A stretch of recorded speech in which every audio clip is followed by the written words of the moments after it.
Smart and linebacker Jalen Walker and right guard Tate Ratledge from Georgia. As a reminder, the team locker room is also open at this time.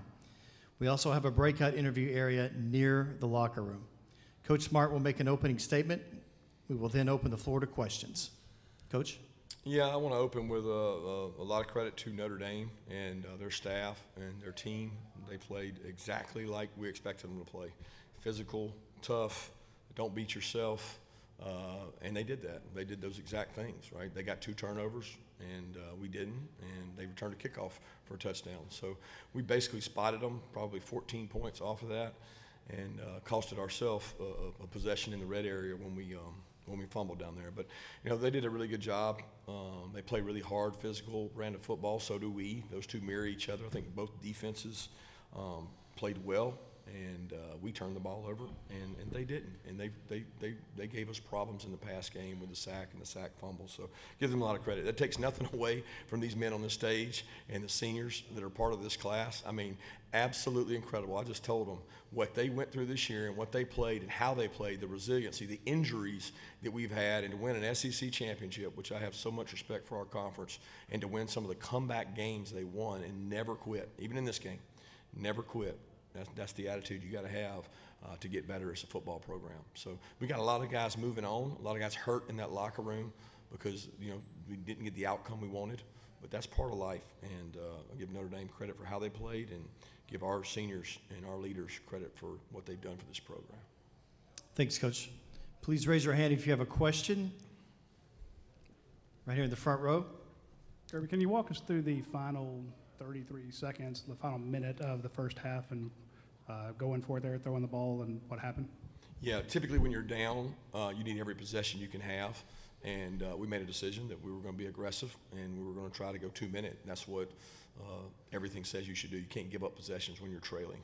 So we're down 6-3. We felt like we had a little quick game pass, certainly not counting on getting beat that quick, that left tackle, and got a sack fumble, which gave them some momentum. But at the end of the day, we got a great red area defense. We should stop them, and we don't play passive here. So we play to be aggressive, and we're trying to go score. Right here on the left side, front row.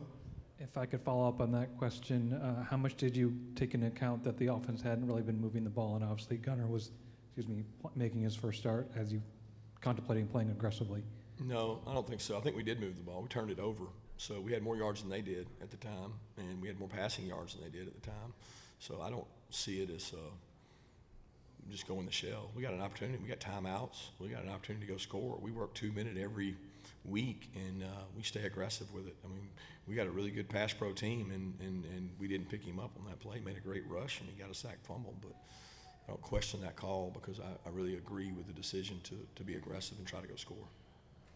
We'll stay on the left side. Kirby, the opening second half kick return for a touchdown, what happened there, and how much do you feel like that influenced the way the rest of the game played out? Well, I don't think it affected us because we bounced right back. You know, it spotted them an extra touchdown. It made it a harder comeback. But, you know, we had an unblocked player that missed a tackle, and usually when that happens, you give the other team credit, but it's not a mistake or anything. We just missed a tackle. And when you don't play for a while, sometimes you miss tackles. We had leverage on the ball, and we had somebody that couldn't get him on the ground, and that's what football is. It's fundamentals and tackling. If we tackle him there, then we got a chance to stop him. But obviously, it played momentum, a huge momentum swing for them, but our guys didn't shy away. Right side, front row. Yeah, Coach, the 4th and 1 late in the football game, they run the punt team off. Was there a thought to call a timeout there? I know you guys are down. Yeah, didn't want to because they were going. That's what they wanted. They wanted us to burn a timeout there and try to do it, and then we subbed. So it's really unfortunate because I've been told by our head of officials in the SEC that you can't do that. You can't run 11 on 11 off. We did it in 2017 against Tennessee. We've carried that. We practiced that and repped that because teams try to do it, and we were told by officials you could not do that. And so we were trying to say you couldn't do it. We got our defense out there. We were fine. I mean, I would have gone for it if I was them. So I don't think they were planning on going for it. They were going to hard count us, and we prepare for that. We do it every week, and we jumped off sides, you know. But we also were told you couldn't do that in our league. Go to the right side. Right here, Coach. Obviously, very defensive game. Notre Dame only had 90 yards passing. Have you ever kind of remember a game like this where the opposition had 90 yards passing and still somehow managed to get the win? Yeah, when you have 2 turnovers and a kickoff return for a touchdown, that's what happens. I mean, I have been part of those games, been part of really good defenses, and they stop people, and we weren't able to get a lot going. And the turnovers are the difference in the game, guys. It's not an exact science. I mean, you should know when you turn it over twice and they return a kickoff for a touchdown, you're not going to have a lot of success. Okay, we'll stay on the right side. Kirby, you had a long completion down to Arian Smith, and you get a sideline warning, sideline interference there. The ball comes back. Walk us through what happened there. What were your thoughts? Yeah, very unfortunate. We had he said a coach, but I think it was a player, what I've been told, in the white. And the white is reserved for the officials. That's a safety concern. And most of the time they'll grant you a warning on that.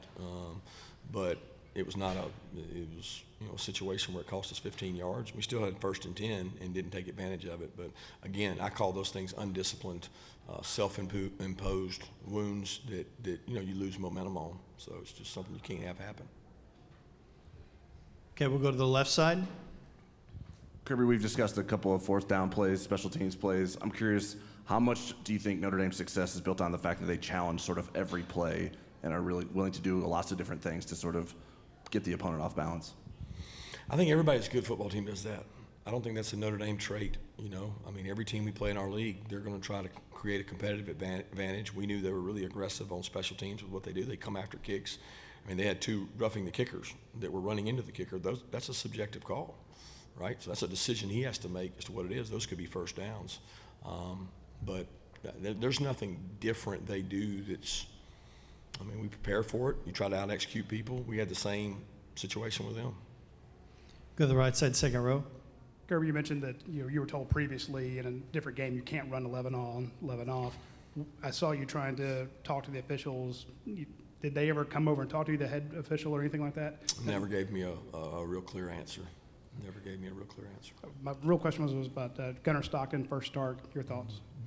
Gunner did some good things. Anytime you don't have pass pro, it's tough. And he had some tough moments out there when it's your backside and you can't see it coming. That's tough. I thought he tucked it down and ran. He got us out of a couple sacks with his feet and legs, threw the ball away, did some good things there. But obviously it wasn't enough with the 2 turnovers.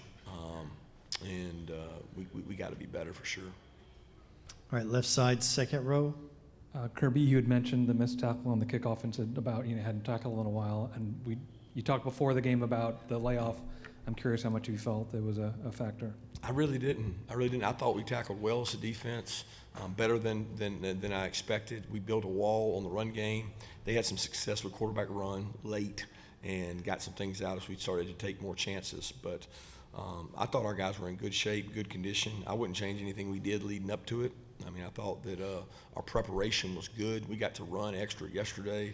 I was really pleased with that. All the players felt confident about that. I did not think we had a conditioning issue, and I did not think it was a tackling issue. We did miss one on kickoff, but that was an offensive player. He doesn't tackle as much as anybody because he plays on offense. Okay, we'll stay on the left side in the middle. Jalen, your first year, you guys win a national championship. Last year, you guys get left out of the playoff. You talked about it earlier in the week, saying you felt slighted that you weren't there. Now you fall here in the quarterfinals. How does this feeling compare to that one of last year? Yeah, it hurts. Last year, of course, we didn't have our appearance in the college football playoff, but we did have the appearance in the Orange Bowl, and we ended it off the right way against Florida State. And unfortunately, we didn't end it off the right way this year. I just know that we played and gave it all. Offense and defense gave our all. So I wouldn't trade this moment for anything at all. It was just a great, hard-fought battle. All respect to Notre Dame. Physical offense, hard-fought offense, well-coached, and they just did what they needed to do. Please raise your hand if you have a question. Go to the right side, third row. Tate, you look kind of beat up there. Talk to us about how you feel right now. Just hurt. I mean, a lot of emotions after that kind of loss in this kind of situation. So, of course, we'd rather go the other way, but just a lot of emotions going through the head right now.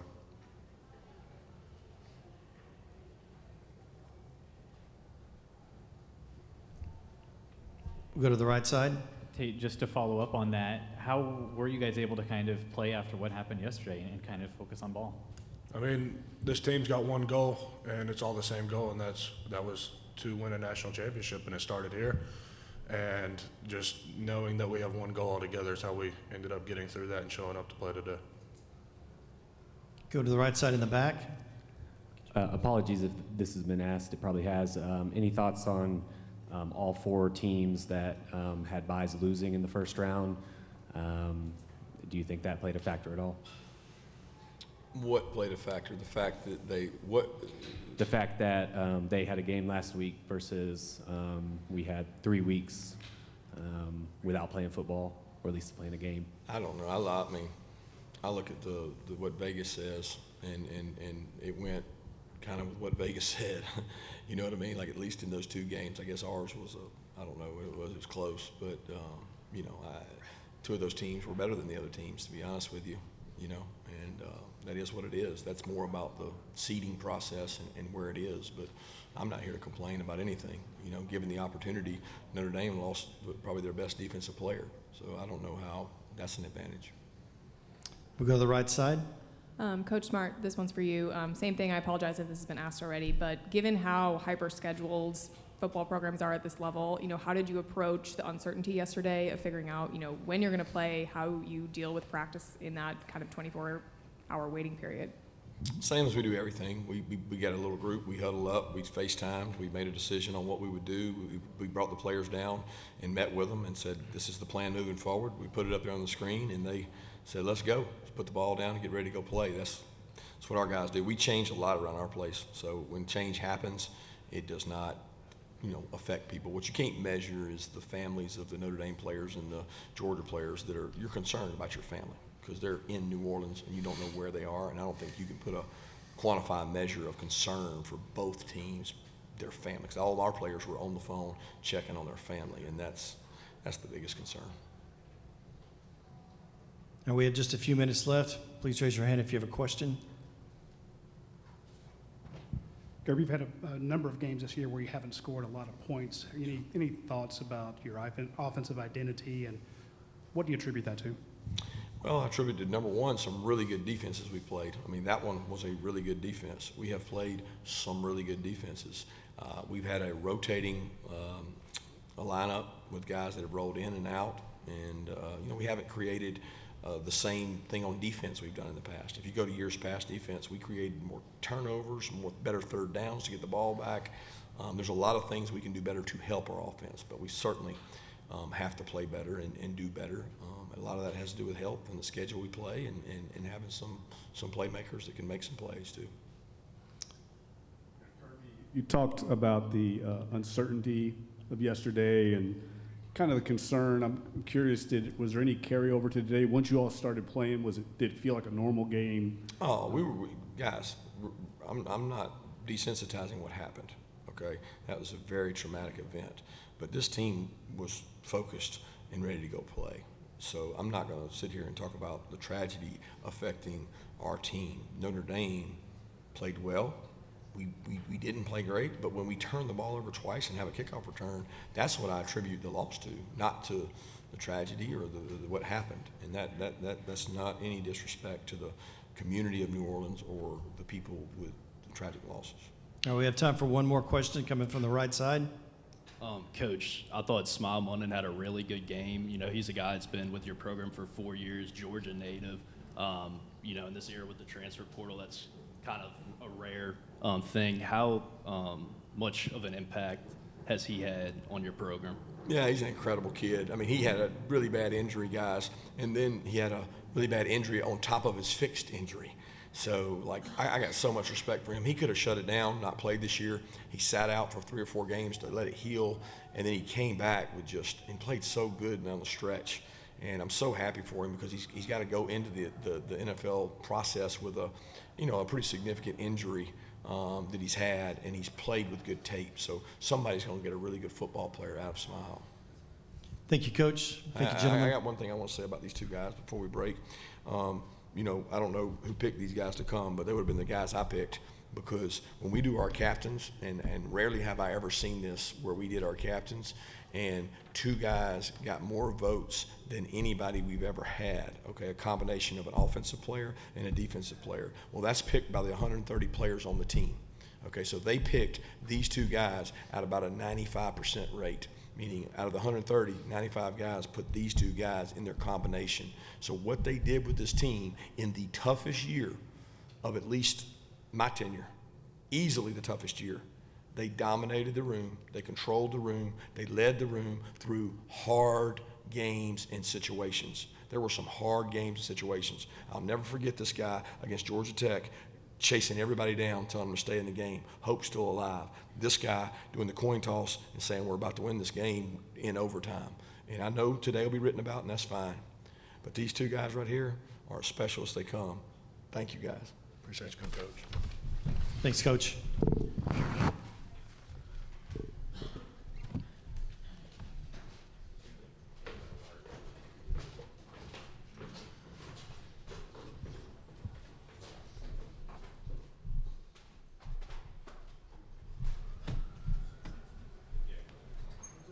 Who we have?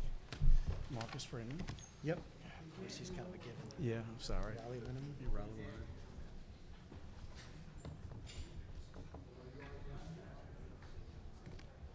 And Xavier Watts. Pot him down. Pot him down.